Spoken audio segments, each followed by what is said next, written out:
ಕರ್ನಾಟಕ ಅದರಲ್ಲೂ ರಾಯಚೂರು ಭಾಗದಲ್ಲಿ ಬೆಳೆದ ಭತ್ತವನ್ನ ಮಾರಾಟ ಮಾಡೋದನ್ನ ತೆಲಂಗಾಣ ಸರ್ಕಾರ ನಿರ್ಬಂಧಿಸಿದೆ. ರಾಜ್ಯದ ಕೆಲ ಲಾರಿಗಳನ್ನ ಸೀಸ್ ಮಾಡಿದೆ ತೆಲಂಗಾಣ. ಹೀಗಾಗಿ ಇದನ್ನ ವಿರೋಧಿಸಿ ರಾಯಚೂರು ಭಾಗದ ರೈತರು ರೊಚ್ಚಿಗೆದ್ದು ಪ್ರತಿಭಟನೆಯನ್ನ ನಡೆಸ್ತಾ ಇದ್ದಾರೆ. ರಾಷ್ಟ್ರೀಯ ಹೆದ್ದಾರಿಯನ್ನ ಬಂದ್ ಮಾಡುವ ನಿರ್ಧಾರಕ್ಕೆ ಬಂದಿದ್ದಾರೆ. ಈ ನಿರ್ಧಾರವನ್ನ ತೆಗೆಯುವಂತೆ ಒತ್ತಾಯಿಸಿ ರೈತರು ಹೋರಾಟ ಮಾಡ್ತಿದ್ದಾರೆ. ರಾಯಚೂರಿನ ದೇವಸುಗೂರು ಬಳಿ ಹೆದ್ದಾರಿಯನ್ನ ಬಂದ್ ಮಾಡಿದ್ದಾರೆ. ರಾಜ್ಯದ ಭತ್ತದ ಲಾರಿಗಳನ್ನ ಸೀಸ್ ಮಾಡಿದೆ ತೆಲಂಗಾಣ. ಭತ್ತದ ಲಾರಿಗಳನ್ನ ತೆಲಂಗಾಣದ ಒಳಗೆ ಬಿಡಬೇಕು ಅಂತ ಒತ್ತಾಯಿಸಿ ಪ್ರತಿಭಟನೆಯನ್ನ ಮಾಡಲಾಗ್ತಾ ಇದೆ. ಹೆದ್ದಾರಿ ತಡೆದಿರೋದ್ರಿಂದ ಕಿಲೋಮೀಟರ್ ಗಟ್ಟಲೆ ಟ್ರಾಫಿಕ್ ಜಾಮ್ ಆಗಿದೆ.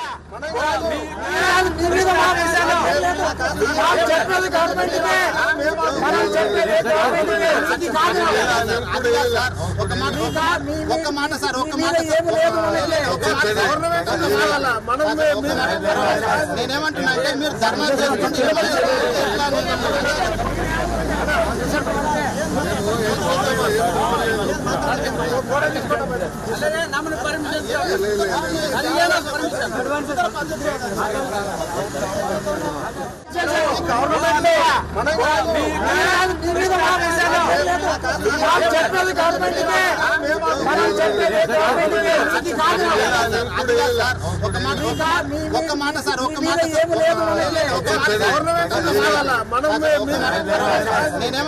మీరు ధర్మం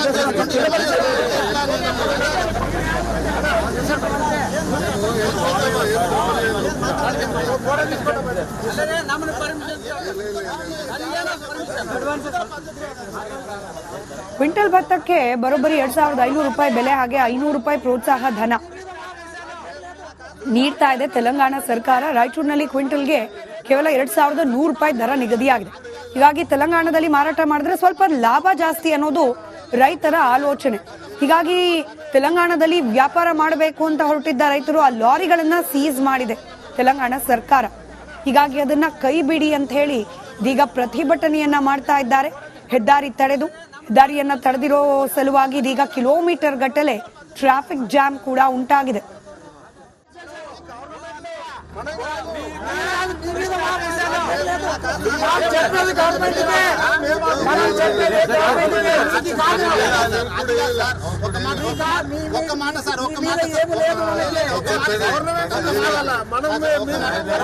నేనేమంటున్నా మీరు ధర్మం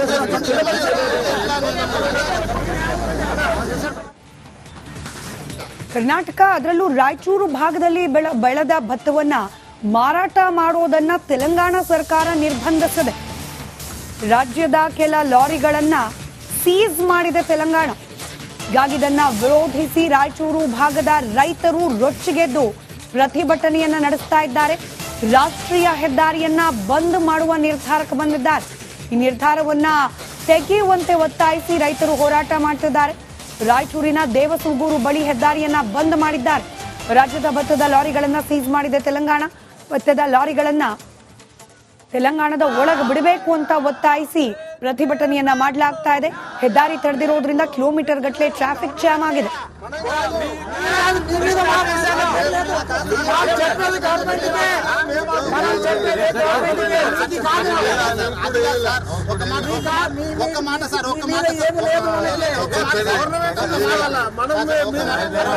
నేనేమంటున్నా మీరు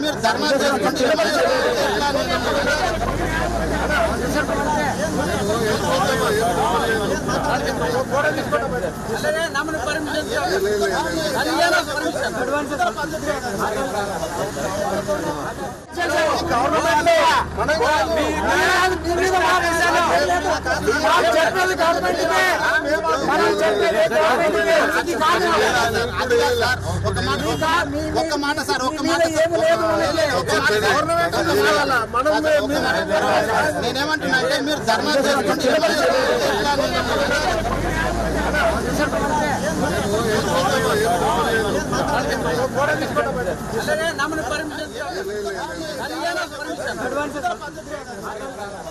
ಕ್ವಿಂಟಲ್ ಭತ್ತಕ್ಕೆ ಬರೋಬ್ಬರಿ 2,500 ರೂಪಾಯಿ ಬೆಲೆ, ಹಾಗೆ 500 ರೂಪಾಯಿ ಪ್ರೋತ್ಸಾಹ ಧನ